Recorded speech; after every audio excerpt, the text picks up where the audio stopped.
Hello there, hello everyone. Welcome back to another vlog, welcome back to another video. It's a new day.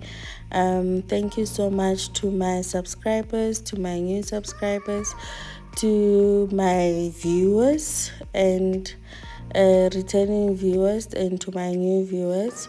And if you haven't subscribed to the channel, kindly do so to help the channel grow. In this channel we clean, we do laundry motivation, we do cooking, we bake, we do everything that has to do with homemaking. And if that is the type of thing that you enjoy watching, please stick around, please subscribe, and don't forget to hit the notification bell so that you can get notifications every single time I upload a video. Today we are going to be making scones. Three types of scones. The basic, or should I say the base of it, is the same, and that's what I'm going to be making today. I think I finally got the recipe that I am comfortable with, that is reasonable in terms of price, and that I think I love, So one thing that I'm going to say though is that I am horrible in writing receipts down. So most of the time, if you watch my videos, you will realize that before I start everything, I would say it, what I have done. So if you are interested in this recipe, kindly pause your video, grab a pen and paper, because I am going to tell you the recipe, the measurements of what I have used here. And then, because sometimes I will say I will write it in a description box, and then I forget, and it comes across as if I don't want to, of which is not the case, So what I have used in my scones is 8 cups of flour. I do mix I do mix cake flour and bread flour. I think I've explained this a couple of times, that I like the texture of both in my things, whether I'm baking, but I don't use it on everything. It's only on scones, rusks, and bread, depending what type of bread I'm using.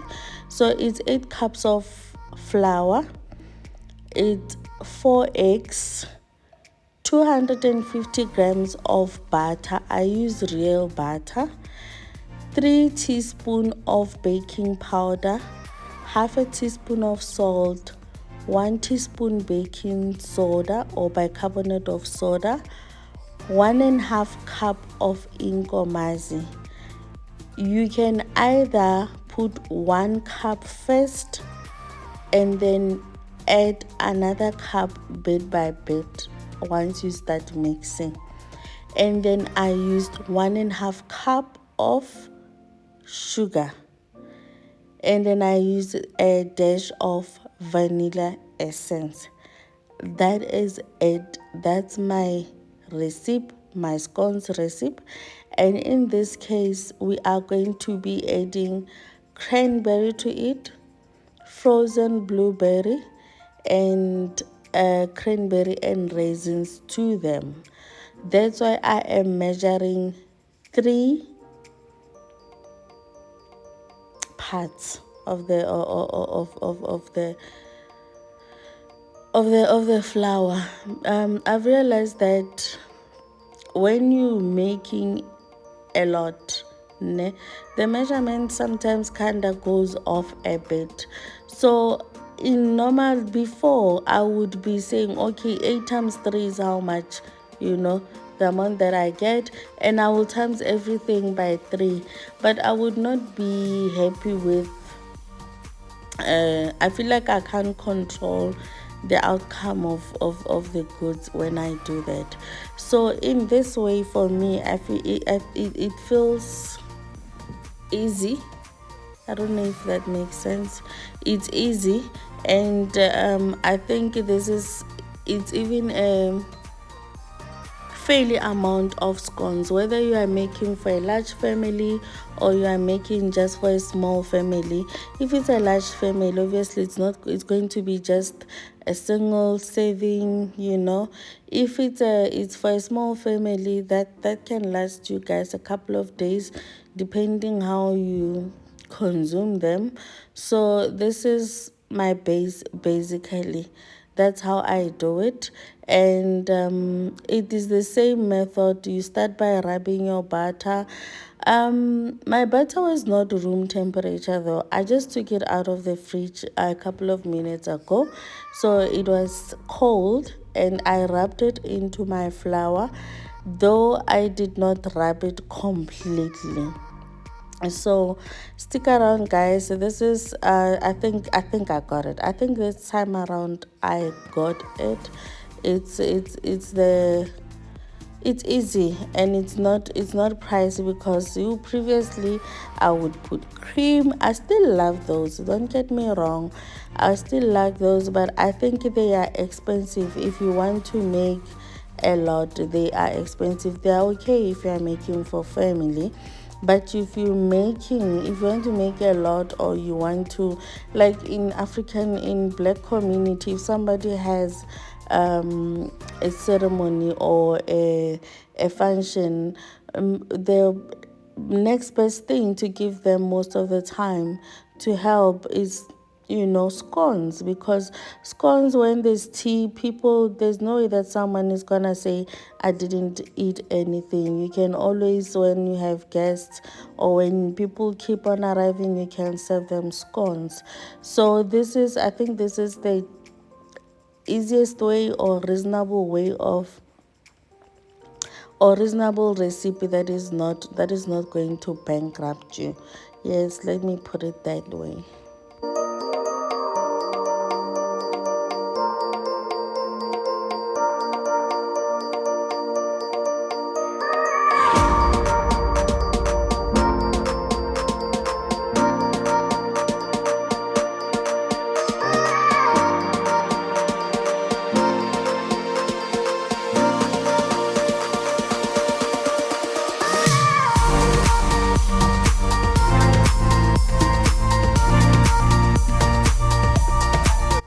It is very important to always beat one egg into a small bowl before you can transfer it into a bigger bowl, because an egg is something else. You cannot tell how it is inside.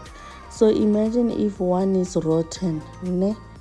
Then you're going to put it in. Let's say you have beaten 8 eggs and you put one rotten egg there, then the entire thing, you have to throw it away.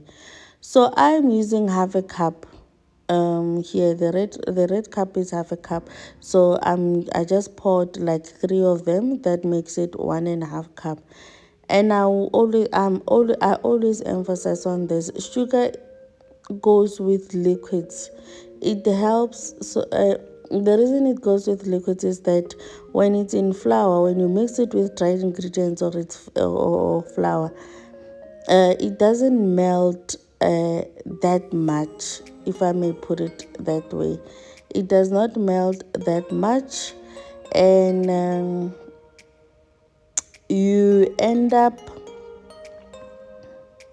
having, how do I put it? It crystallizes a little bit. I don't know if that may, it will, especially me, because I use brown sugar.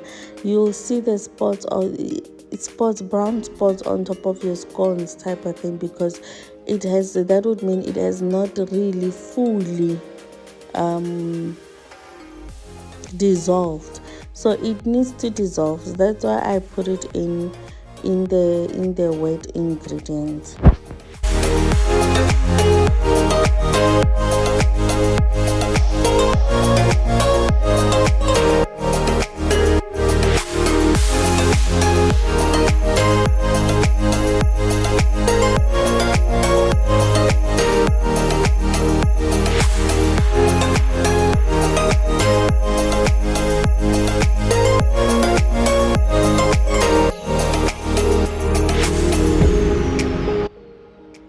The cranberries, I would have loved for them to be 1 cup, but it turned out to be 3/4 cup of cranberries for this mixture. But that's okay. I'm not complaining. Cranberries are expensive, guys. I got this for 30 rand at Food Lovers Market. So I'm not complaining, but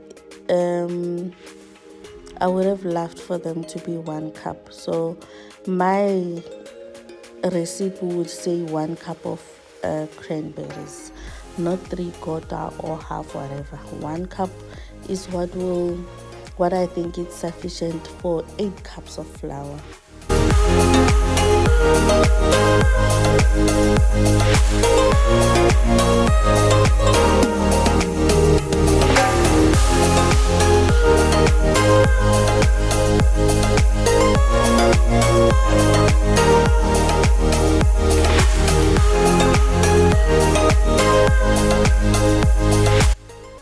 I've added the 1 cup of inkomazi with the eggs and the sugar.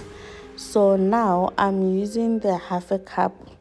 I've added, like, I just poured one full cup of inkomazi in a 1 cup measure, and then I'm adding bit by bit.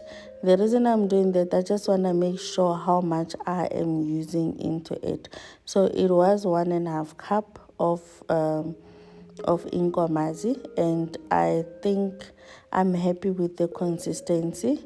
I didn't put any milk, I just used inkomazi, and then we're going to transfer that into counter surfaces. As you have seen me earlier on, before we started, that I had cleaned it thoroughly. So that's what I do every single time before I cook or before I bake anything, because I prefer working my dough on a clean surface, on a counter surface, on a countertop. It makes it easy not to worry about cleaning other things. Or it's easy, it's enough space for me to maneuver when I'm baking. And I hardly use a rolling pin when when I'm baking, but at the end of this video you'll see I used it just to show you that you can still use it. But I hardly use it, honestly. I measure the thickness of my dough for scones with my 2 fingers. I don't know, the middle finger, I don't know, what do you call, is it the index finger? Yeah, the index finger, and the next one, the one that is between the index finger and the thumb. So that's how I measure my dough. Though my fingers are small, someone else's fingers might be big and the dough might be way too thick. The way I had cut the scones before, it was actually a perfect size, but I thought it was small, so I started it, because the scones that came out of this way, the one that I'm cutting now, were a lot. They were too big. Not a lot. They were too big. Guys, you know what? I'm a bit disorientated. I can hear myself. Right now it's 4:31 a.m. Our electricity is going at 6 a.m. I've been up from 2 a.m. because I have 3 videos that I want to edit, do voiceovers, and then upload. I don't know if I'm going to be able to do that, but I at least want to edit 3 of them and then have them in my phone so that I can upload while I'm busy with other things, So I'm a bit disorientated because I did not sleep enough. I think I slept at 10 when we were load shedded. We were load shedded at 10 p.m. that's when I slept. So I'm up. I was up by 2 a.m. It's 4:30. Now I can feel myself that I am falling asleep. So these scones that I just put in a pan, I'm actually going to freeze them. It's an experiment that I'm trying to see if it's going to work. Why I'm doing that, because I feel like a day before Christmas or before New Year, we are normally very busy. So I just wanted to take out the scones part out of it. I'm going to leave some. Okay, the one that I'm baking now is what we will be consuming for now, for the next couple of days before Christmas. But those ones that I'm freezing, I'll actually bake some before, a day before Christmas and a day before New Year. I think it's going to be easy for me in that way. Like, I'm simplifying my Christmas, I'm simplifying my New Year, but I don't know how it's going to come out. Although I will say, I saw Becky from Acre Homestead. She did freeze her scones, but she did freeze her scones and they baked well when she was ready to bake them. So I'm also trying to see how this one is going to be with fruit. So I'm saying this as a disclaimer that this is not my idea. I saw it from someone and I am trying to see if that can work in my life. So this second dough I added, it's the one that it has cranberry and raisins in it. Yes. So I hope you guys are still watching. I hope you are enjoying the video. I hope it's going to be helpful in any way. If you are still watching up until this far, thank you so much. I appreciate you. I appreciate the support, the love and the kindness. Thank you so much for being here. This is how they look. I did not put egg wash on top of it. I wanted them, should I call it ashy, like that, something of that.